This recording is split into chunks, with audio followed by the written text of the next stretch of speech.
What happens when the applause fades, and you're left alone with your thoughts? For millions of Americans in the 1970s, Demond Wilson was the loyal, long-suffering son on Sanford and Son. Every week, families gathered around the television and welcomed Lamont Sanford into their living rooms. He felt familiar, dependable, almost like one of our own. But here's the question few people asked at the time. Who was the man behind the laughter? Before his passing at 79, Wilson made something clear through interviews, writing, and most of all his choices. The Hollywood dream he once embodied nearly destroyed him. And the life he built afterward may be far more important than the fame he left behind. So what did Demond Wilson discover at the height of success that made him walk away from it all? The son America loved. When Sanford and Son premiered in 1972, America was still reeling from Vietnam, cultural upheaval, and racial tension. Trust in institutions was crumbling. Families were divided over war. Television, still the most powerful storytelling medium in the country, was overwhelmingly white. Then came a gritty, funny, unapologetically black sitcom led by Red Fox and a young Demond Wilson. It wasn't polished. It wasn't safe. But it was real. Set in a junkyard in Watts, Los Angeles, the show centered on the volatile, sharp-tongued Fred Sanford and his exasperated son Lamont. The junkyard wasn't glamorous. It was cluttered with broken refrigerators, rusted car doors, discarded dreams. And yet, within that clutter lived humor, pride, resilience. Wilson's Lamont wasn't the loudest character in the room. He wasn't slapstick. He was the steady presence, the son who endured his father's insults, rolled his eyes at the chaos, and kept the story grounded. That restraint made him relatable. You believed him. At its peak, more than 30 million viewers tuned in. Think about that. No streaming. No DVR. No second screens. Just families sitting together at the same hour, laughing at the same lines. For many Americans now in their 40s, 50s, and 60s, Lamont Sanford is woven into childhood memory. The smell of dinner in the kitchen, the hum of a living room lamp, the flicker of the TV reflecting off wood-paneled walls. Parents telling you it was time for bed after the closing credits rolled. But while America felt it knew Lamont, very few knew Demond. And that difference, between character and man, would cost him. A boy with a calling. Demond Wilson was born Grady Demond Wilson in 1946 in Valdosta, Georgia, and raised in New York City. His childhood was steeped in faith. His mother was deeply religious, and church was not just a Sunday ritual, it was an anchor. As a boy, he felt drawn to the priesthood. He imagined himself in a collar, speaking hope into wounded hearts. There was something about the quiet discipline of faith that appealed to him, the structure, the service, the meaning. But he also loved performance. By the age of 4, he was already performing. As a child actor, he appeared on Broadway and at the Apollo Theater. Under bright stage lights, he discovered something electric, the immediate connection between performer and audience. The way a single line could ripple through a crowd. The way applause felt like validation. Two paths stood before him even then, ministry and entertainment. At 12 years old, how do you choose between calling and spotlight? For a while, he didn't have to. Life would choose for him. War before fame. At 19, he was drafted into the United States Army. Vietnam was not a movie set. It was mud, humidity, confusion, and fear. Wilson served in the 4th Infantry Division. He spent over a year in combat. He saw death at close range. He felt the constant tension of not knowing whether the next step would trigger an explosion. He was wounded. He earned the Bronze Star and the Purple Heart. But medals don't quiet nightmares. When he came home, America was not lining streets with parades. The country was divided, and many veterans returned to indifference, even hostility. There were no widespread conversations about post-traumatic stress. No mainstream acknowledgement that war follows you home. So Wilson carried it alone. Sleep became difficult. Silence became dangerous. Memories intruded when least expected, a car backfiring, a sudden loud noise, even a certain smell. The body remembers what the mind tries to suppress. He turned to heroin. Later cocaine. Not for pleasure, for silence. For numbness. For a few hours without images replaying in the dark. Ask yourself this: How many young men of that era came home from war and were told to just get on with it? Hollywood would soon offer him fame. But it would not heal what war had broken. The meteoric rise. After small roles and steady hustle in New York and Los Angeles, Wilson landed a guest appearance on All in the Family. Producers noticed him immediately. There was something in his eyes, a seriousness beneath the humor. When he auditioned for Sanford and Son, he was competing for a life-changing opportunity. The chemistry with Red Fox was undeniable. Fox was explosive, unpredictable, seasoned. Wilson was controlled, thoughtful, grounded. Together, they sparked. The show exploded. 6 seasons. Top ratings. Cultural impact. At his peak, Wilson earned $40,000 per week, an astonishing sum in the early 1970s. He bought a 27-room mansion in Bel Air. Marble floors. Expansive tennis court. Rooms so large they echoed when empty. He drove a Rolls-Royce. He wore tailored suits. He embodied the American ascent from hardship to luxury. From wounded veteran to A-list television star in just a few years. But here's the uncomfortable truth.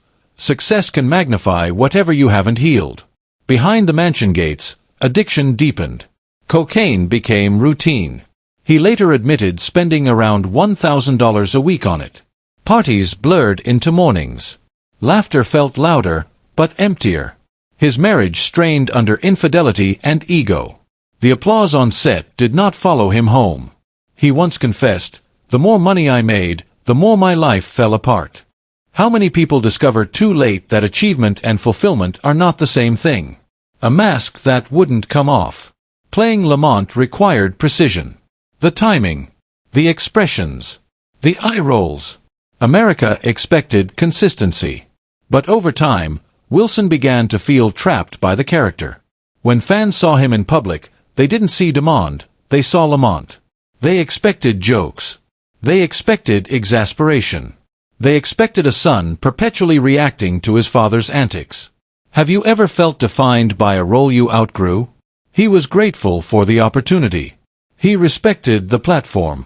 But internally, something was shifting. He had once imagined becoming a priest. Serving others. Speaking about deeper matters of the soul. Now he was delivering punchlines about junk and stubborn fathers. Was this what he was meant to do forever?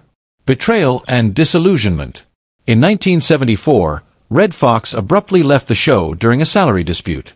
Wilson learned of it not in a private conversation, but through a broadcaster. The shock was sharp. Professional disagreements are one thing. Public abandonment is another. He later said he forgave Fox. But the sting remained. Behind the scenes, Wilson also began noticing aspects of Hollywood that unsettled him.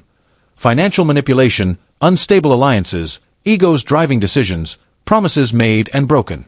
The industry that glittered on magazine covers felt morally murky up close. The illusion was thinning. Still, he continued performing. Smiling. Hitting his marks. But privately, he felt like a man disappearing behind a character. And the drugs continued. What happens when you can't tell where the performance ends and the person begins? The night everything changed.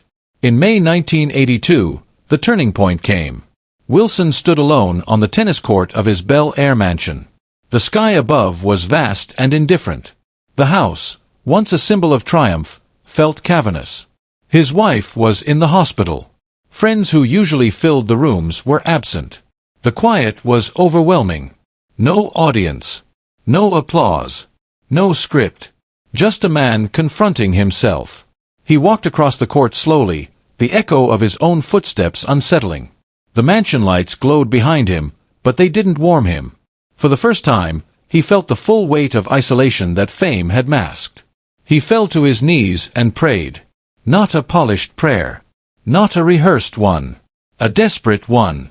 He later described it as an awakening, a clarity that cut through the haze of addiction and ego. He saw, with startling honesty, the trajectory of his life. If he continued this path, it would likely end in addiction, scandal, estrangement, perhaps even death. Was this the legacy he wanted? In that moment, the boy who once considered the priesthood resurfaced. And here's where his life takes a turn few celebrities ever make. walking away from the spotlight. Wilson did not instantly become a different man. Transformation is rarely cinematic. It is often quiet, incremental, humbling. He sought sobriety. He recommitted to his faith. He began studying theology seriously. He spoke openly about being a born-again Christian, about surrender, about purpose. In an industry that rewards visibility, he chose retreat. He gradually stepped away from mainstream Hollywood. He took roles selectively, but his focus shifted. He was ordained as a minister. He founded Restoration House of America, a ministry aimed at rehabilitation and spiritual renewal. Imagine the contrast. From red carpets to prison chapels. From Bel Air galas to speaking in modest church halls. Was he throwing away opportunity? Or reclaiming himself? He wrote books, not about celebrity gossip, but about faith, recovery, and spiritual warfare. He spoke candidly about addiction, about the emptiness of chasing applause, about the necessity of inner transformation. Some former fans were confused. Others were inspired. But Wilson appeared at peace in a way he never had during his most glamorous years. A different kind of impact. It's easy to measure fame, ratings, salary, awards. But how do you measure redemption? In later interviews, Wilson spoke with calm conviction. The manic energy of his earlier life had softened. He talked about discipline, prayer, service. He expressed gratitude for Sanford and Son, but without clinging to it. He had reframed his own narrative. Instead of being the actor who left a hit show, he became the man who survived war, addiction, and ego, and chose faith over fame. And isn't that a story more aligned with the human condition? How many people, if given wealth and recognition, would voluntarily step back? How many would admit publicly that success nearly destroyed them? The legacy beyond laughter. When news of his passing at 79 spread, many remembered Lamont Sanford first. Clips resurfaced. Jokes circulated. Nostalgia bloomed. But beneath the humor lies a more layered legacy. A child performer torn between stage and sanctuary. A young soldier marked by war. A star elevated to dizzying heights. A man nearly consumed by addiction. A husband who fought to repair what ego damaged. A believer who returned to an early calling. Demond Wilson's life invites uncomfortable reflection. What are we chasing? Applause? Security? Validation? And what happens when we finally get it, only to realize it doesn't quiet the deeper questions? The question he leaves us with. Perhaps the most compelling part of Wilson's journey is not that he found faith. It's that he allowed himself to change. In a culture that often freezes celebrities in their most famous roles, he refused to stay Lamont forever. He accepted that growth might cost him visibility. That integrity might mean obscurity. He traded a 27-room mansion for a smaller stage, but perhaps a larger purpose. And maybe that's the real story. Not the junkyard jokes. Not the ratings. But the quiet decision on a tennis court in 1982, when a man paused mid-swing, sweat cooling on his brow, and caught his own reflection in the polished glass doors of his Bel Air home. For a moment, the applause that had followed him for years felt distant. The laughter that once fueled him echoed hollow. He asked himself a question that few celebrities dare to face. Is this who I want to be? What would you do if the applause stopped tomorrow? Who would you be without the role you play? Demond Wilson answered those questions not with another line of dialogue, but with a life redirected. And in the end, that may be the most powerful performance he ever gave. He walked away. In 1983, at the height of his name recognition, Demond Wilson left Hollywood. Not for a better contract. Not for a strategic rebrand. He left. At that time, he was still widely recognized as Lamont Sanford, the quick-witted son in Sanford and Son, a show that had helped redefine what American television could look like. The set had been loud, electric, alive with rhythm and sharp humor. Crowds loved the chemistry. Executives loved the numbers. But behind the scenes, Wilson felt something else creeping in. Fatigue, spiritual restlessness, a gnawing sense that success was asking for more than it was giving. He sold the Bel Air mansion. Sold the Rolls-Royce. Packed up with his wife, Cicely, and their 6 children. They moved to Mission Viejo, far from studio lots and red carpets, far from the industry dinners where conversations shimmered but rarely settled. He later described leaving the treadmill of fame and fake people.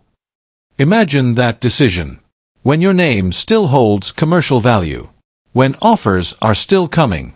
When you could easily remain comfortable, admired, relevant, paid. Would you have done the same? For Wilson, comfort had started to feel like compromise. He wasn't just stepping away from cameras. He was stepping away from an identity that had defined him for over a decade. Rebuilding the inner life. Mission Viejo was quieter. The nights were darker. There were no studio lights spilling through his windows, no rehearsals stretching past midnight. Instead, there were family dinners, school events, church services. Wilson immersed himself in Bible study, counseling, and rebuilding his marriage. Fame had placed strain on his household, long hours, public scrutiny, the subtle erosion that comes when ego grows faster than gratitude. Within a year, he was ordained as a minister in the Church of God in Christ. Some skeptics rolled their eyes. Was this a phase? A rebranding disguised as redemption? But Wilson did not return to television interviews to explain himself. He didn't launch a reality show documenting his spiritual awakening. He chose obscurity, a dangerous thing in an industry built on visibility. He began traveling across the country, preaching in churches and community halls. Sometimes thousands attended. Sometimes only a few dozen folding chairs were filled. He showed up either way. He spoke plainly about pain, addiction, pride, and redemption. He talked about the intoxicating nature of applause, how it can become a substitute for purpose. He admitted his own shortcomings, how he had often turned to God in crisis and forgotten gratitude in comfort. He didn't charge appearance fees. He didn't build a flashy empire. He planted seeds and moved on. For more than 4 decades, he stayed away from Hollywood. That's not a publicity stunt. That's a life decision. Redemption in action. Wilson didn't just preach transformation. He tried to build it. In 1994, he founded Restoration House of America. The mission was simple but difficult: help former prisoners reintegrate into society, offer transitional housing, provide job training, supply counseling and spiritual mentorship. It wasn't glamorous work. There were no premieres, no award ceremonies. There were stories instead: men trying to rebuild trust with families, men fighting old habits, men wondering whether society would ever let them start again. Wilson saw himself in them. Hadn't he also needed a second act? A redefinition. Restoration House operated with modest resources but clear intention. Wilson believed that redemption required structure, accountability, and compassion, not just sermons. He invested time, not headlines. He also wrote more than a dozen books, including his candid memoir Second Banana. In it, he peeled back the curtain on sitcom fame. He described the strange emptiness of repeating lines that once made him famous, of being known everywhere yet understood nowhere. He criticized the illusion of celebrity culture.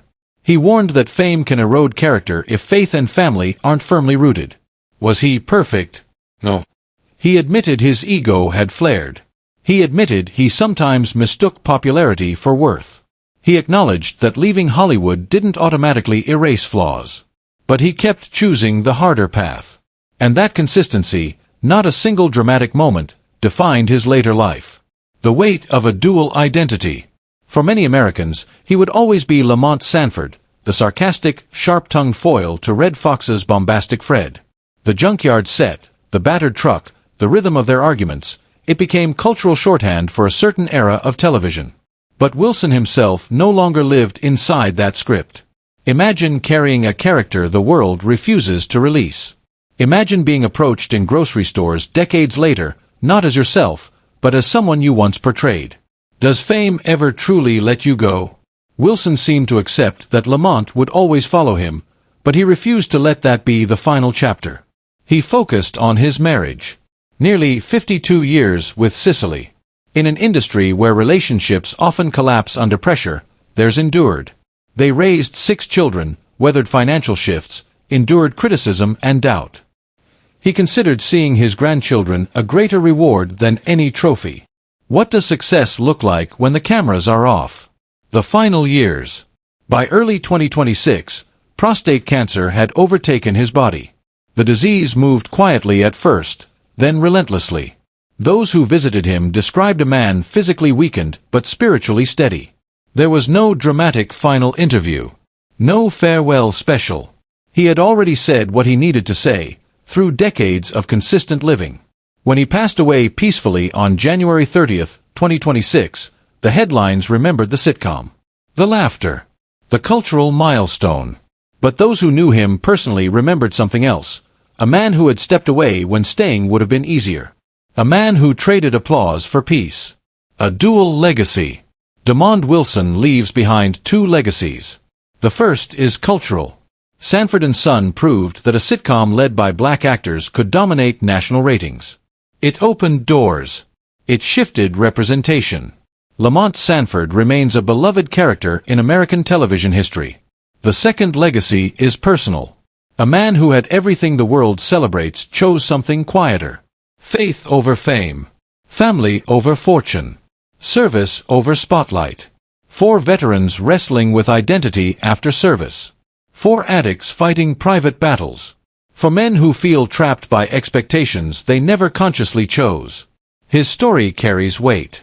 It asks something uncomfortable. Are we chasing applause or peace? Are we performing competence, success, confidence, while neglecting the life that actually matters? At the height of his career, Wilson admitted he was acting his way through the days. By the end of his life, he no longer needed a script. The laughter he once delivered made America smile. But the life he built afterward, steady, imperfect, intentional, may be his most powerful message.